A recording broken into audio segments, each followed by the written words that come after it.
Okay, let's call this is local global iteration.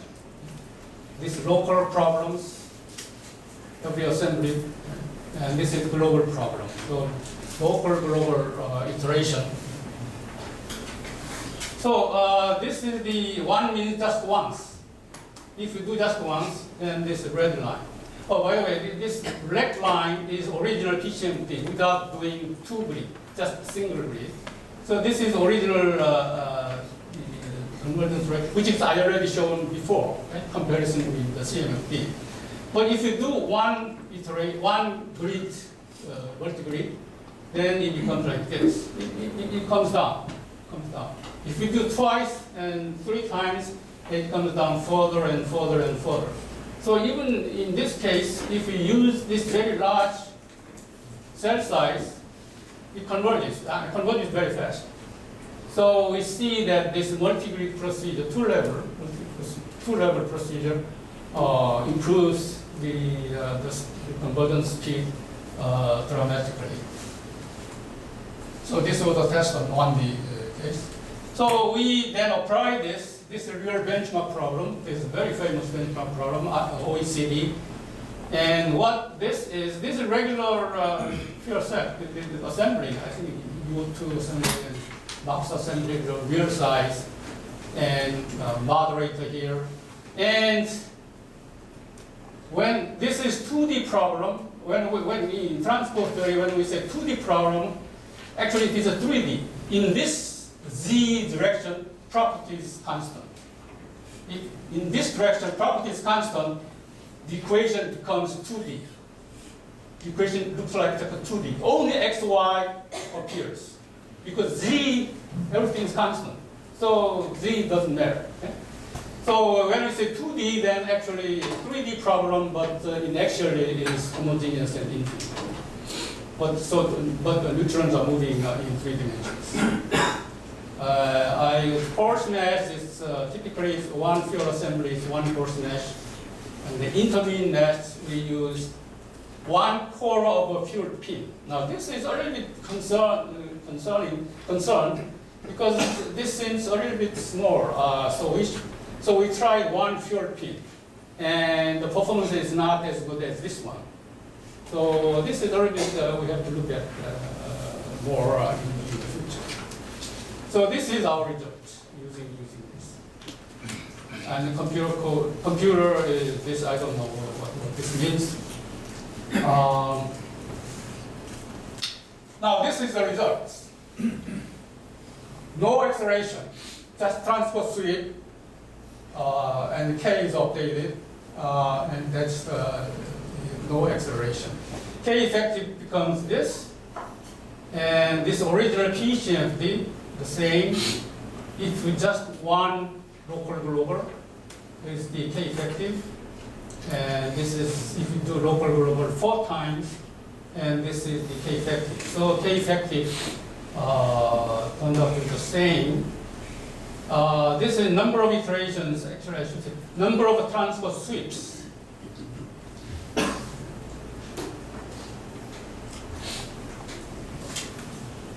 Now going this way, this calculation is very high demanding. Very fine mesh in all directions. Okay? So this is better to avoid this calculation. You do more things. Here is a scalar flux calculation on force mesh, right? So this is much cheaper.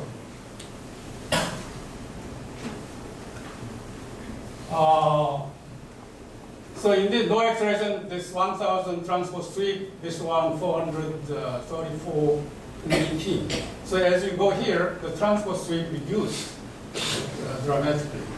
So therefore it will be translated into less compute time. So compute time is like this. Acceleration time. There is no acceleration, there is no time in acceleration, but here you have to spend this much, and here this much and this much. You have to spend some amount of time in acceleration time. But you'll save a lot of time in transport sweep. So the overall time will be reduced. So the speed of like this. So in this problem, if you do 4 global local, the speed of it is like a 45 compared to 1. So we thought that this is very interesting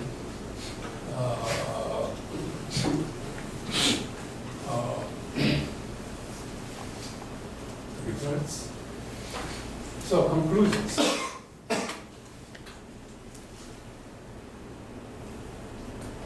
So we spent a lot of time in coarse mesh acceleration because simple transfer sweep takes too much time. Slow convergence or divert, depending on the methods. This is the current status. The reason is that for example, scalar flux over coarse mesh, the average scalar flux on coarse mesh is not, does not need to be same with the average coming from fine mesh. There is a discrepancy there. So that's the, so when you use very fine mesh on the transfer sweep, and if you have very coarse mesh on, let's say, PCMP, this is so much. Average of this will be different. So therefore, we need some kind of intermediate mesh scale. So here we introduced also PCMP. Spectral radius, so this is smaller than I already showed in the figure.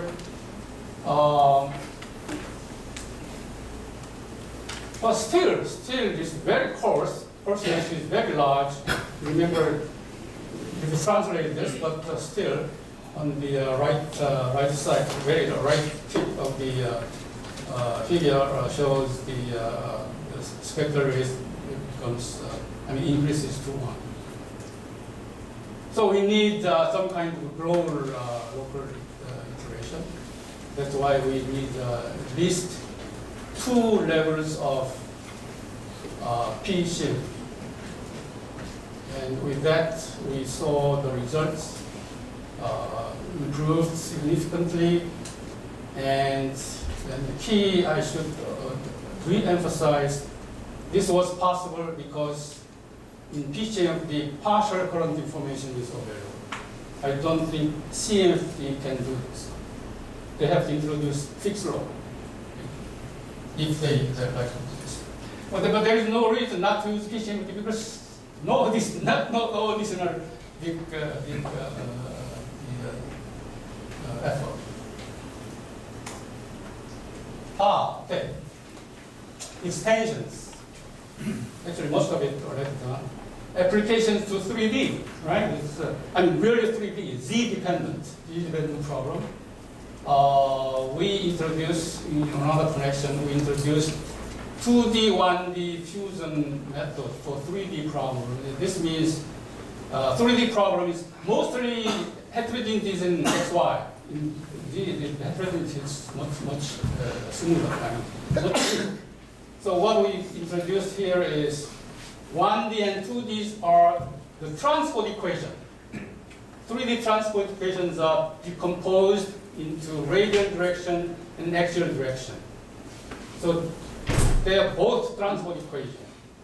And we solve this one first and next this direction and coming this way and this way. So this is our 2D, 1D, both transport decomposition and synthesis. And this is basically done by Sung-Soo. And this PCFD, acceleration for deterministic transport equation, you can very easy to continue this idea to Monte Carlo, okay? Continuously Monte Carlo. So that's what we did. And in Monte Carlo, there is not only acceleration, but you have to worry about the variance. You have to estimate the variance, whether the estimated variance is close to real variance. If you don't do extra, very cautious step, this too becomes the discrepancy becomes very large. the one you predicted by Monte Carlo with apparent variance is much smaller than real variance, which is not good. The closer the better. And that has been done by Yun Sung Hwan, starting with Yun Sung Hwan and finishing up, the last one is Jo Yu-gon. He likes to run away. and this is a real thing. How many loops, global, local, how many loops? It could depend on the problem, right? So is there some clever way, online determination of this number of local, global, depending on the problem? Sensing some characteristic of the solution by iteration goes, and then just one more, okay? For example, that kind of is needed. This generally can be called adaptive speed.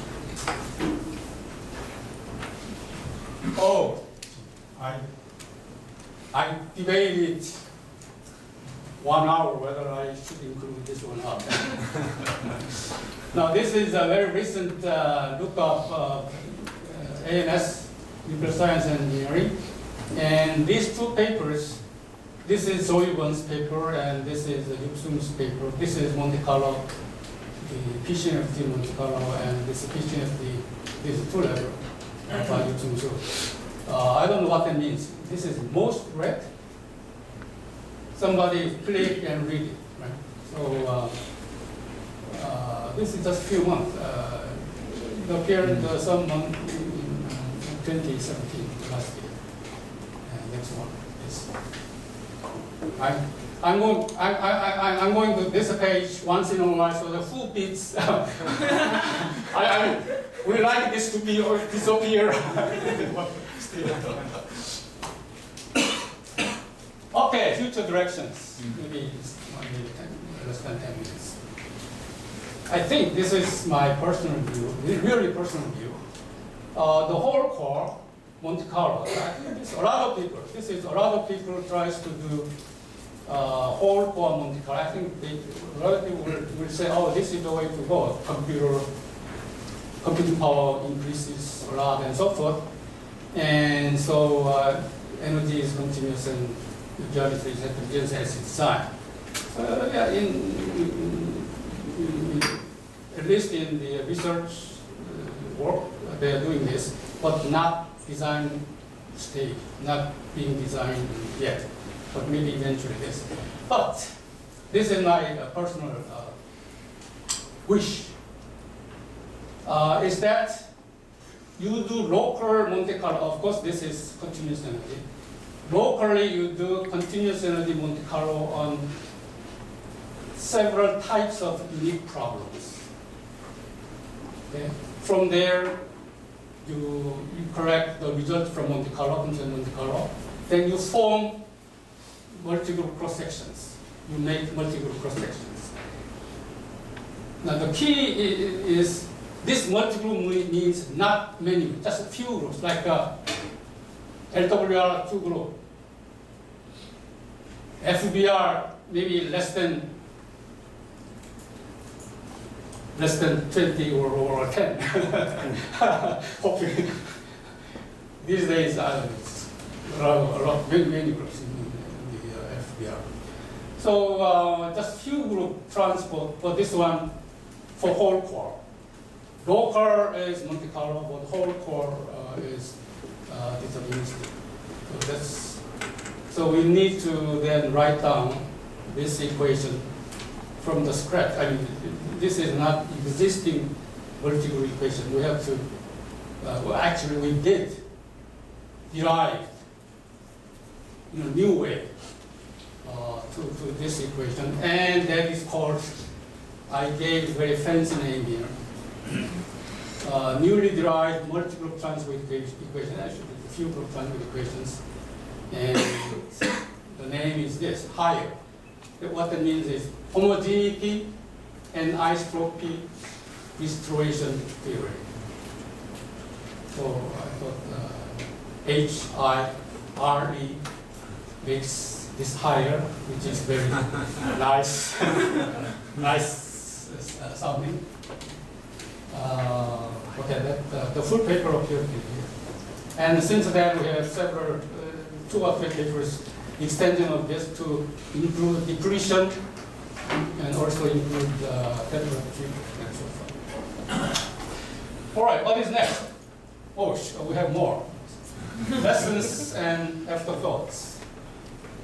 Now, why PCFD works better than CFD? I thought this, suppose you have reason Nash on here and another Nash here, and it's interfaced by this surface. This surface doesn't need to be plane. It could be a circle or sphere, like this. The simplest with but the simplest the better, but it should have directionality, either to the right or left through this surface. And that's what this PCFD does. So the lesson is the physics first. We need to differentiate these two, right? Going this way, going that way, and but using the minimum amount of math.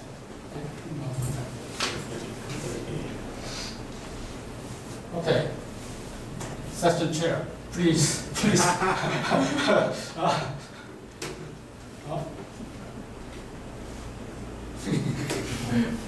So one thing is good. So if nothing is left, no. Okay. No more. Yeah, this is what I visited Carteret Institute of Technology. Yeah, 1999. In the building. This was written there. So I vaguely, because in high school we learned, we studied German. Yeah. So vaguely,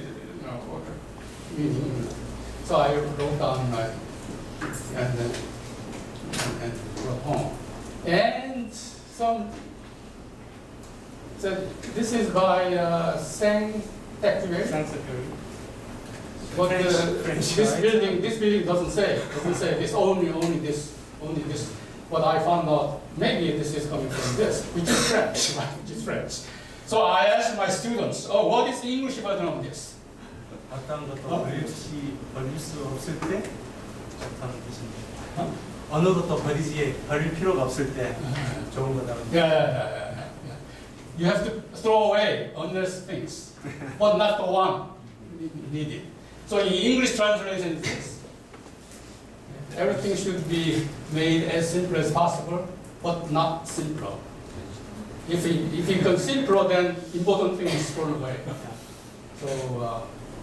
So I thought, oh, when I made this word, I was remembering. So I came back to. 이거는 아인슈타인 얘기하고 너무 비슷한데. Oh, yeah, physics people. I'd like to make a bit of correction about the Occam's razor. Oh, yeah. You are from British, right? It's written in German, but I have to say the philosopher Occam is actually he was a student of University of Oxford, and he actually taught in University of Oxford. So he's actually English. No, it should be German. I'm sorry. So please give me English or original. The original version probably is written in Latin. It becomes more complicated. So translate.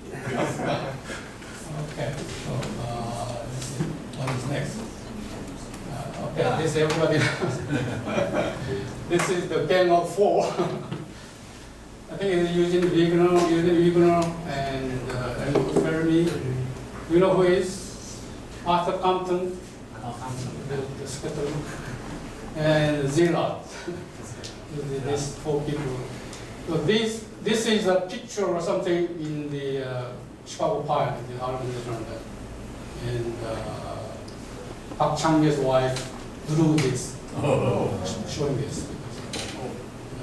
And she was the visual, fine art major, so she doesn't like to sign his name because this is not her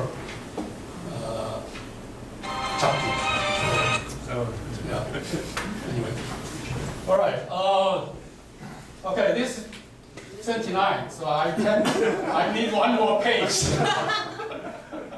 So this I debated whether I put this here or not. But I have just one message.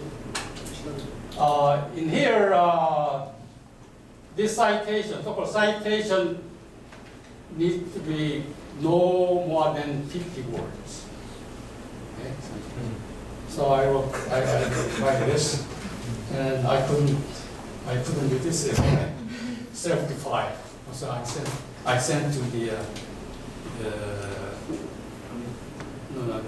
who is to organize this package.